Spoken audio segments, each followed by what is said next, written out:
Thank you for the time. Members of the Planning Board are charged with giving advice and recommendations to the Commissioners regarding all issues of planning and land use in the county.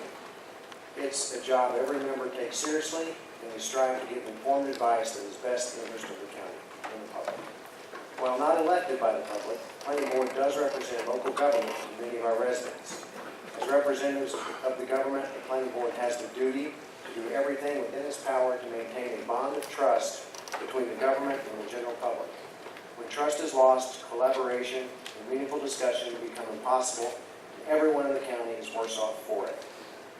The manner in which this zoning issue has been handled over the past 2 years has created a crisis of trust and division, both of which could have been avoided. Trust has been lost. Large segments of our population are convinced that elected commissioners and planning board members are just not listening. Many feel personal agendas are driving this effort rather than the concern for the county. This perception is corrosive to the fiber of our community. Our residents feel their voices no longer matter, and they have been made to feel powerless. Trust can be restored, and a better way forward is possible. It's the balance of these two important duties that compels us to issue a minority report from the Planning Board in opposition to the zoning of 388 square miles of Chatham County as residential R1 and R5. Our opposition is not based on opposition to zoning in general, and most of the public speakers have confirmed that. We not only recognize the importance of zoning as a critical tool in protecting and managing growth, we voted in favor of its use in our October 15, 2015 recommendation to you. The Planning Board recommendation from October 2015 was the result of many months of deliberation that included subcommittees, countless hours of discussion, and listening to residents during the public input portion of our meetings. We heard and agreed with you regarding the pressures of rapid growth in some portions of the county that require more immediate action to protect the culture and nature of Chatham. The Planning Board's recommendation incorporated those concerns, as well as concerns expressed by the public. The recommendation also acknowledged that other portions of the county were not under the same pressures, and a more inclusive, thoughtful approach could be employed. Now, to refresh your memory, our recommendation was as follows. Interim zoning east of NC 87, along with an ordinance countywide to regulate commercial and club-like gun ranges with setbacks and more meaningful distances from existing residences, schools, churches, and businesses, so that to promote the health, safety, and general welfare of our citizens. Board members Wilson, Copeland, Curtis, Gata, Galen, and Bock all voted in the majority for this approach. The majority of the Planning Board recommended using a combination of zoning, regulations, and ordinances to meet the desired goal. That was the second time in 12 months the Planning Board made a recommendation on this issue, and the second time we rejected those recommendations. We stressed that both times the Planning Board had months of deliberation and discussion, and both times the idea of countywide blanket residential zoning was expressly rejected. In contrast, the latest vote was deliberated and discussed for less than 1 hour. Residents once again spoke to us about their concerns and raised new issues previously not discussed.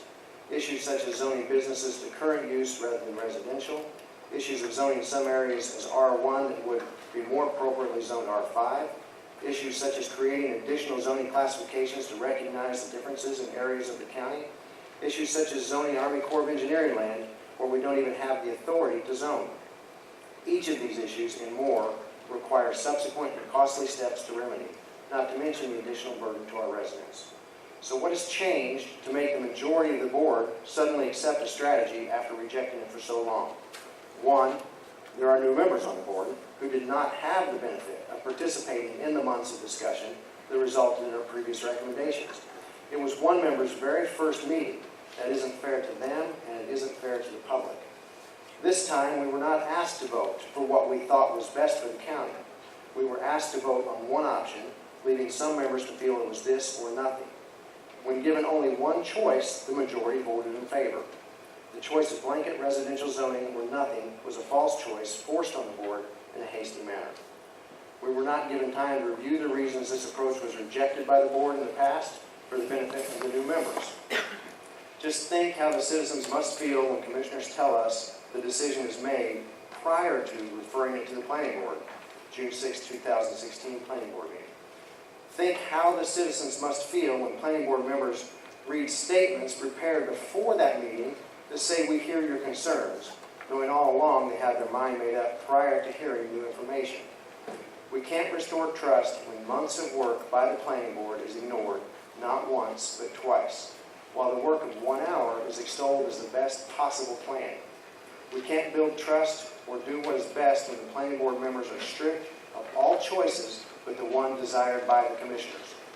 We're also concerned that this rush to zone all of Chatham may be in conflict with North Carolina Statute 168-383, which states, zoning regulations shall be made in accordance with comprehensive plan.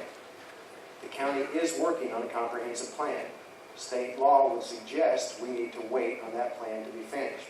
To zone over half of the county prior to adopting a comprehensive plan is a disservice to the public and goes against the intent of the law. You have it within your power to begin rebuilding trust and incorporating wishes of all sides of this issue. You rejected all options presented to you by the planning staff and the planning board and forced an up or down on the one option you wanted. Even 3 of the planning board members voting with the majority expressed dissatisfaction with the process used to arrive at that vote. Some admitted this wasn't the best solution, but the only choice we had at this point. We strongly recommend that you reject the blanket, one-size-fits-all approach and adopt the recommendation forwarded to you in October of 2015. This may stall countywide zoning by a few months, but this is a small price to pay to ensure a result that is better for our county and will start the process of restoring trust.